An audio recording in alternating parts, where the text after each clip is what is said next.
আদম হওয়া ঈশ্বরের অবাধ্য হলেন এবং তারা সেই এদেন উদ্যান থেকে বিতাড়িত হলেন।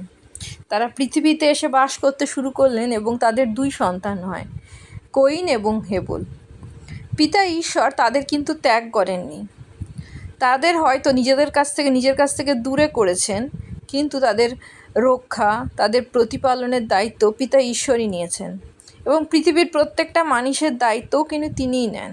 এই পৃথিবীতে বেসিক নিড, আমাদের প্রত্যেক দিনের যা প্রয়োজন, পৃথিবীর প্রত্যেকটা মানুষ কিন্তু তা পায়, নির্বিশেষে তারা যদি ঈশ্বরকে বিশ্বাস করে অথবা ঈশ্বরকে না বিশ্বাস করে, ঈশ্বরকে জানে বা ঈশ্বরের কথা কোনোদিন হয়তো শোনেইনি, প্রভু যিশুকে কোনোদিন চেনেও না, তারাও পর্যন্ত এই পৃথিবীর প্রত্যেকটা মানুষ পৃথিবীতে বেঁচে থাকার জন্য যা প্রয়োজন তা সব সময় পেয়ে থাকে। হেবল এবং কয়িন আদম হওয়ার 2 সন্তান। তার মধ্যে কয়িন কৃষক ছিলেন এবং হেবল পশুপালক ছিলেন। কয়িন তার নিজের জমি থেকে ফসল ঈশ্বরের কাছে উৎসর্গ করেন, আর হেবল নিজের পালের প্রথমজাত একটি পশু ও তাহার মেদ উৎসর্গ করেন। ঈশ্বর হেবলের উৎসর্গ গ্রহণ করেন, কিন্তু কয়িনের উপহার তিনি গ্রাহ্য করেননি।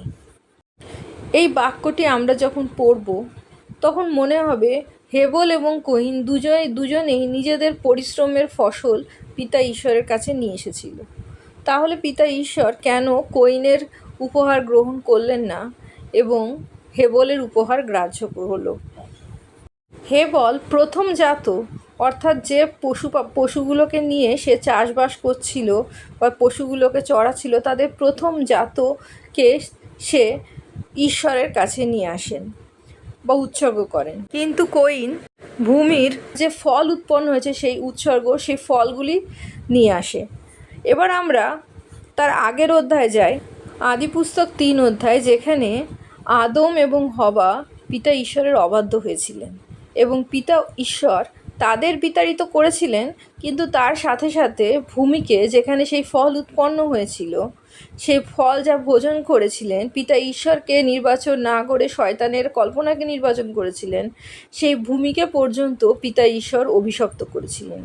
তিনি বলেছিলেন, আর তিনি আদমকে কহিলেন যে, বৃক্ষের ফলের বিষয়ে আমি তোমাকে বলিয়াছিলাম, তুমি তাহা ভোজন করিও না। তুমি তোমার স্ত্রীর কথা শুনিয়া তাহার ফল ভোজন করিয়াছ, এই জন্য তোমার নিমিত্ত ভূমি অভিশপ্ত হইল।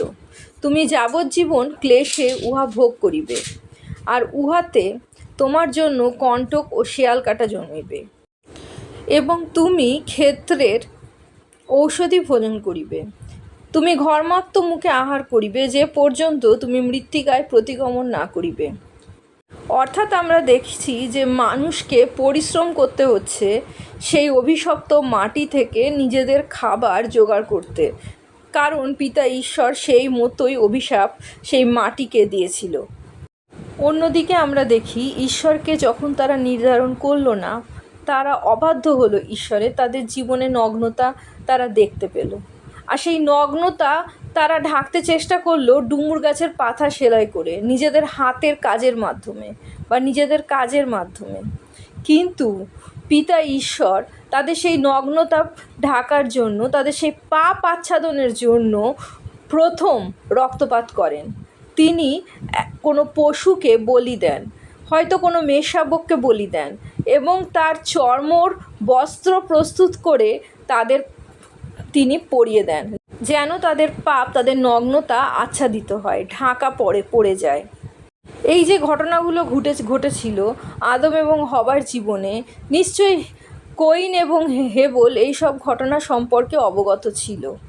কয়িন তার জমির ফসল এনেছিল ঈশ্বরের কাছে, সেখানে কিন্তু প্রথম ফসল বা সর্বসুন্দর ফসল বা ভালো ফসল এনেছিল সেই রকম কিছু বলা নেই।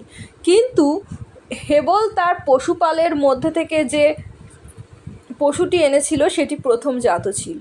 এখান থেকে কয়িন এবং হেবলের হৃদয়ের অবস্থান আমরা বুঝতে পারি।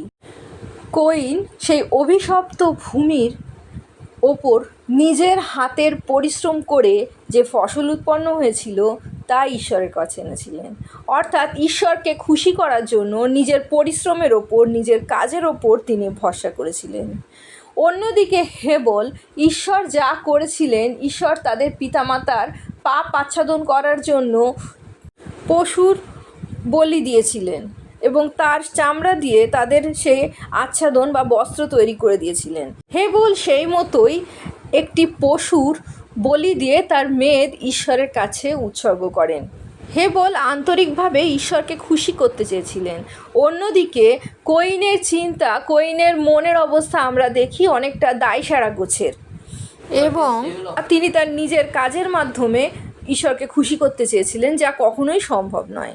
এই কারণেই হেবলের গ্রাহ্য বলি ঈশ্বর গ্রহণ করেন, কিন্তু কইনের উপহার তিনি গ্রাহ্য করলেন না। আমাদের নিজের কাজের মাধ্যমে নয়, শুধুমাত্র আমরা ঈশ্বরের অনুগ্রহে প্রভু যিশুর সেই যে বলিদান, তার মাধ্যমেই ঈশ্বরের সাথে মিলিত হতে পারি। প্রভু যিশুর জয় হোক।